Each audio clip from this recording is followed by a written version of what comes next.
Okay, so when you were in high school, did you witness a lot of fights? Yeah, there was actually a lot of fights, a lot of silly fights, a lot of kids getting picked on. So what were a lot of the fights over? It could have been anything back then. Like from what I saw, a lot of the time it was just silly reasons over girls, or because somebody looked at you wrong, or even just a minor altercation during gym class or something. It could have been anything. Do you think it has a lot to do with people's egos? They're trying to look tough in front of girls, in front of their friends? Yeah, it definitely does, because nobody wants to be the kid that gets picked on, and nobody wants to be getting harassed day in and day out at school, so obviously they feel obligated to stand up for themselves. There's lots of reasons why you can see young men, young women being drawn toward solving their problems physically. They may draw from what they see in the movies, from what they see on television, but we tend to almost celebrate those people who are more outspoken, who really don't listen to other people. When you look at reality shows, the people who tend to last longer are more flamboyant and in your face. Those tend to be the characters we like because they say what we think. That's not exactly a way of solving problems. Right. So we've come to a really different place in how we talk, how we communicate, and even how we wrestle with conflict. In high schools in particular, this is about, in large part, the avoidance of being seen as weaker, or as being viewed as less masculine as other boys within their own kind of peer culture. Homophobia plays a large role in shaping boys' identities in high school. So it's hard to talk about sort of this kind of gender-based bullying, why boys fight, without also discussing, issues of homophobia. So, for example, what research shows is that one of the quickest ways in which you can instigate or start a fight is to use homophobic slurs. So you can call a boy a fag, a queer, and gay. In fact, if you walk down any local high school, and this is probably true of, say, grades 7 and 8, those homophobic slurs are used all the time on a very pervasive basis. So oftentimes when we look at conflict between and among boys, this is about the relations with other boys. It's about the ways in which they work very hard on a day-to-day basis to be perceived as sort of an appropriate kind of boy, and not as somebody who is perhaps less masculine as their peers.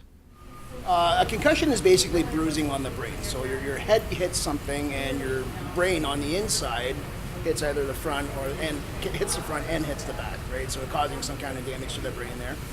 Again, you run into issues with nausea and vomiting, right?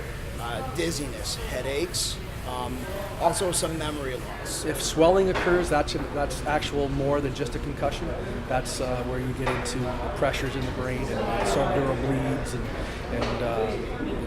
stuff like that. So that if you start getting swelling and those type of symptoms or reactions, that's an actual head injury, a closed head injury, where those pressures start to increase, and that's actually a dangerous medical condition. It's well beyond a concussion. The big danger is not so much the trauma, the initial hit or the punch per se, right?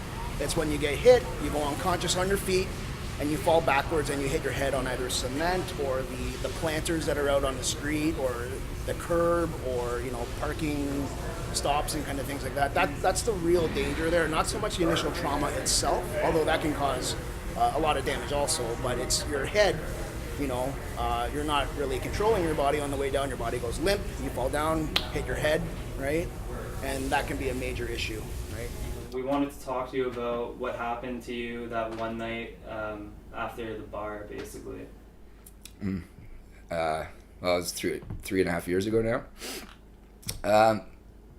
Worked that night and then went to a friend's and had some drinks and decided to go for breakfast that morning. And we're walking down Tecumseh Road, and 3 guys came out of a 7-Eleven on Tecumseh Road, and well, basically, because I can't remember anything, they were yelling at us and calling us names, and I looked at my friend and asked, like, what should we do, because there's 3 of them and they're big guys, and he said, well, let's just keep walking because we're almost there. And before I know it, they ran up, grabbed my hoodie, and I guess 2 of them took me down and started repeatedly punching and kicking me. Well, once I was down, just kicking me in the head and stomping on me. And the one other guy was facing off with a friend of mine, totally unprovoked, and in 57 seconds it was all over. Yeah, there were some witnesses, people driving by, and told them to stop, and that they were calling the cops, but they even came back, and like they ran away and came back seconds later and started on me again. So well, the hospital came really quick because it was down the road.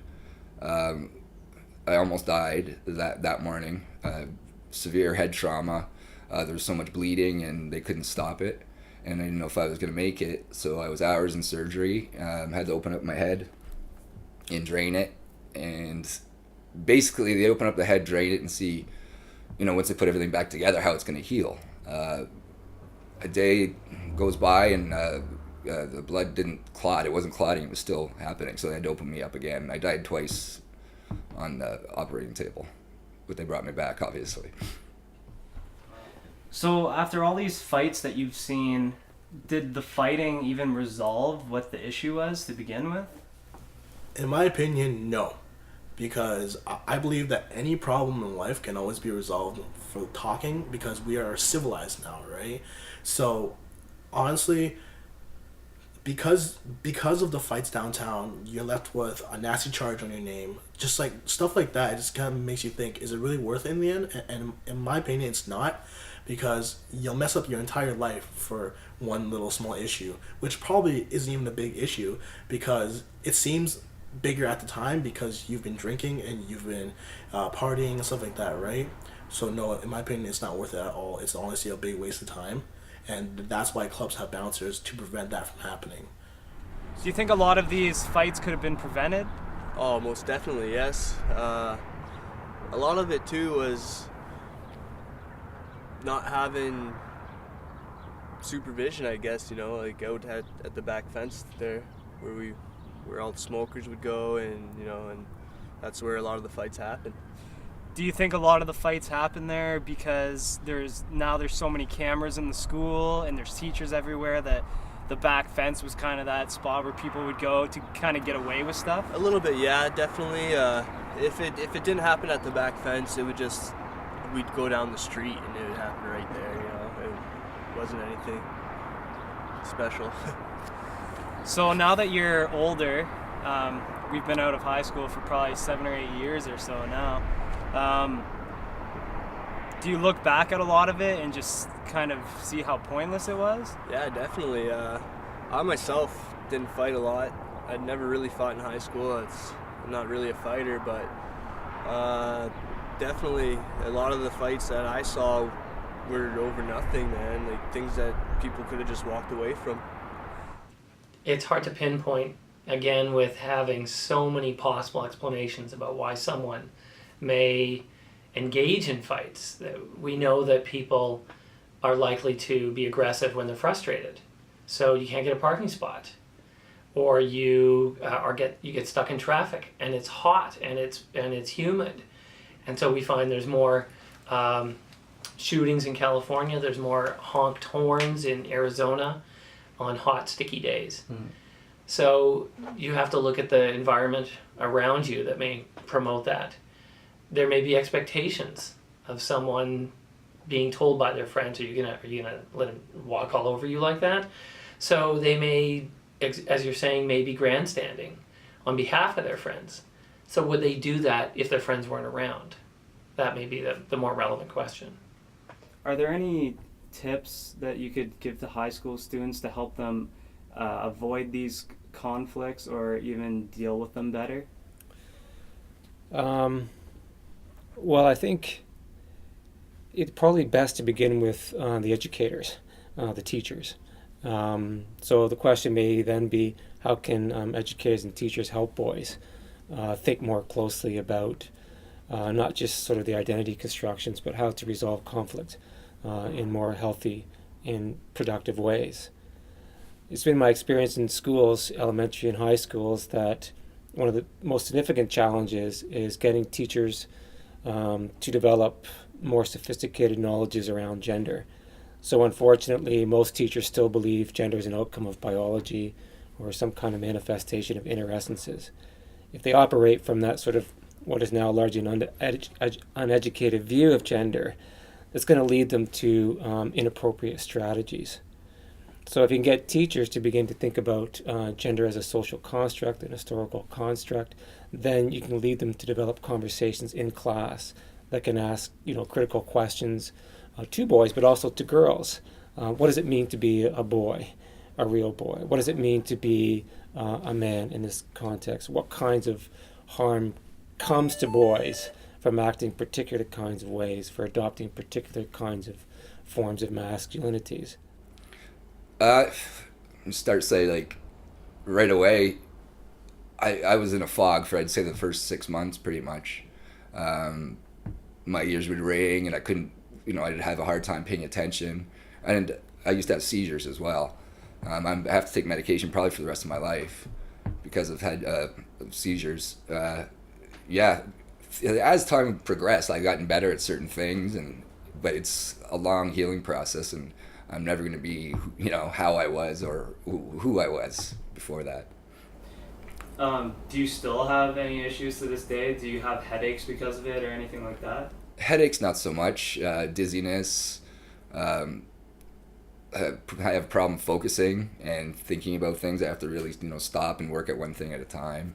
It's been a whole change, I've totally changed my whole lifestyle and how I used to be. Strength as well, everything, yeah. Well, from what I could tell, it was just three guys out looking for trouble.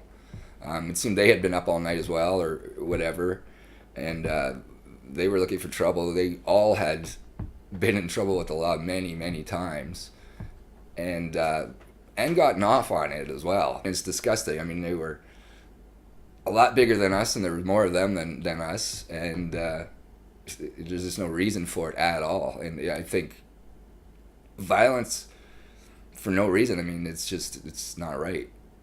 Yeah.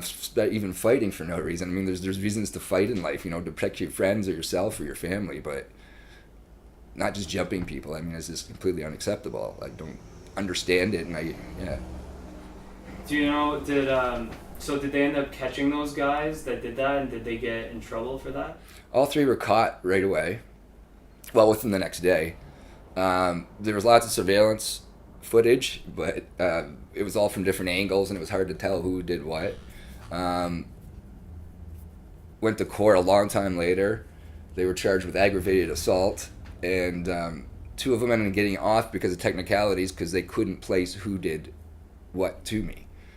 One was a young offender. He ended up staying in a long time more because his case wasn't going to be till after the other two, because you couldn't be tried with them as adults.